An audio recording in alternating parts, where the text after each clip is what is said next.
Good day, everyone. I hope you're having a good Thursday, September 23rd. It's a little gray here in Toronto, but yeah, it's not too cold yet. Anyways, today I want to talk about social innovator companies, particularly my arts and entertainment social innovator company, Southern Time Productions, that I created in 2005. I created it to give a financial structure to the first iteration of my story, my rock opera, Southern Time as it was known back then. Now it's known as Dreamer. It was a multimedia stage production in Vancouver in 2005. December ran for 7 nights, and it was a cathartic success and a good test pilot project, and it showed that the concept worked.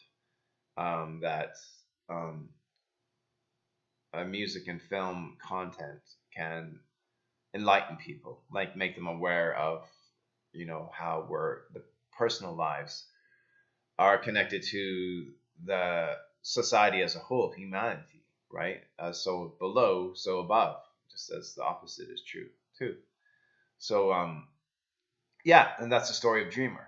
It's the story of it's based on my story how I acquired HIV and found out I had HIV in 1996, and I acquired it from a professor, cello professor, who did not tell me he had HIV. We were having sexual relations for 2 years until, and then I got to Germany where I wanted to study, and 2 weeks after I started studying, I was told by my mom that I should get tested for HIV. She heard that he had HIV. And so that was my life at 20 years old. So, anyways, as I started to turn 21, a few months after that, in March 1997, I decided, like, I watched a couple documentaries, Bob Marley, John Lennon, and I realized, power of music really could do social change. And so, and I was like, I have a story that's way better than those guys.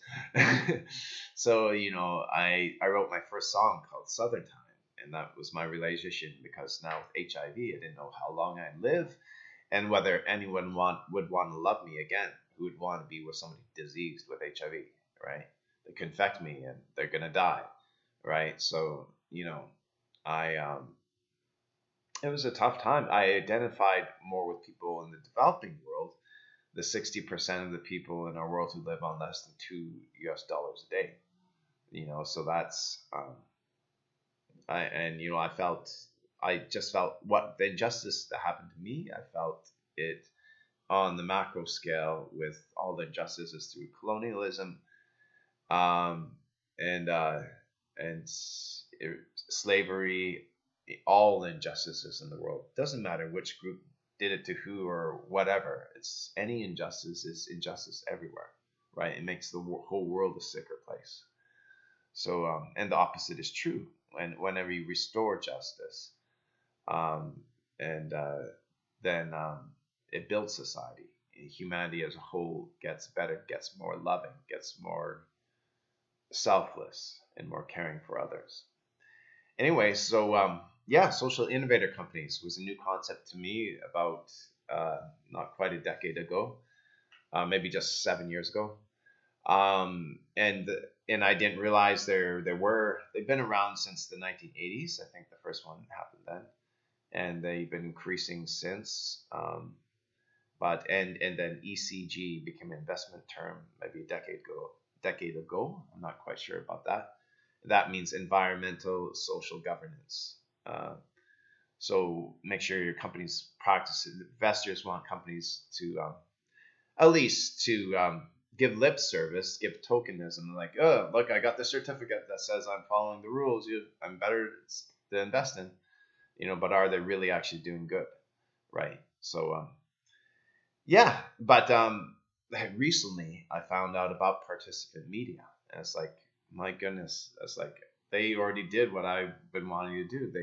They were actually the forerunners in the arts and entertainment field. They they mid 2000s they start producing films that started winning Academy Awards, and all their films are socially conscious. Another film studio I came across about a month ago is called Global Film Studios, and they only produce non-violent films. So Southern Hand Productions, like Participant Media, but sort of like with its own unique selling point, it'll produce socially conscious films. So sometimes, I mean, maybe sometimes there will be some violence, but it'll be for a purpose, right? And it won't be glorifying violence by any means. And but the films will be based like kind of based around Dreamer. From there, things it will open up. Well, a lot of it will be stories that are based on true stories. There'll be documentaries as well. There will be fiction, but thoughtful fiction. Yeah, not just something to waste 2 hours with, but something actually makes you think about something new. That's what I always loved about films as a kid. Like I'd see a new film, and it's just like open. The first time I saw Star Wars, like everyone else, the first time I saw, it's like, oh my God, there's a whole world out above this world, right? And what could be possible for the future or the ancient past, right?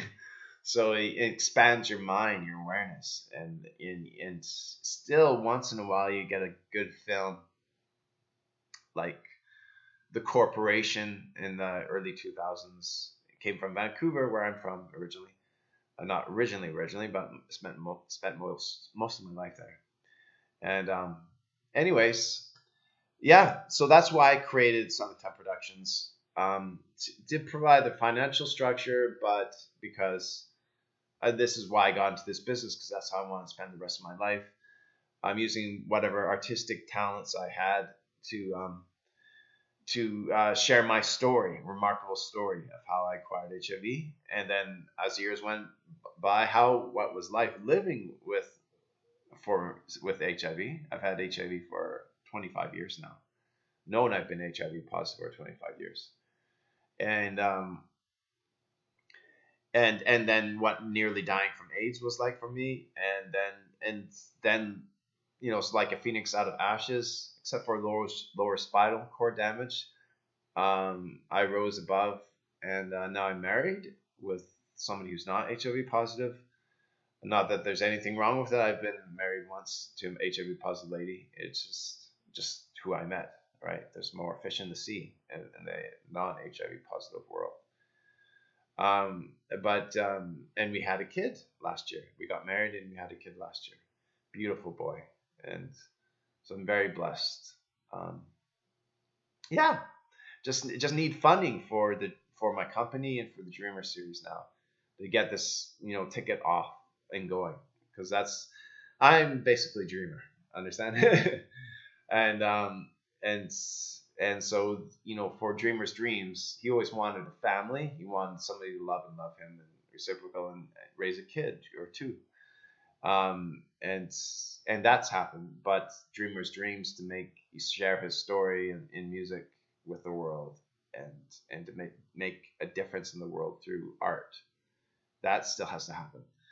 So if you know of any investors who might be interested in the project, you can send them to our website. It'll be noted below this video, and you can get in contact with us. That'd be great. Take care, everyone. Yeah, just reading notes from my publicist. One more thing. Yeah, so yeah, besides the Dreamer series, once we get the Dreamer series, we'll license other content, perhaps like a Vimeo service. We take 10% of every stream and they get 90% of every stream. Or I don't know the finances yet of how that will work, but something like that. We won't outright buy content like Netflix or anything yet. But we'll also start producing original content and do A&R on recording artists, on music artists. And so we'll have the music side to the company too, on the websites. And yeah, but the film content will both the fiction and nonfiction will be only stuff that is very powerful. That's very that's authentic, that's humble, and that's vulnerable. authenticity, vulnerability, and humility. That's our creed. All right, guys, take care. Peace out.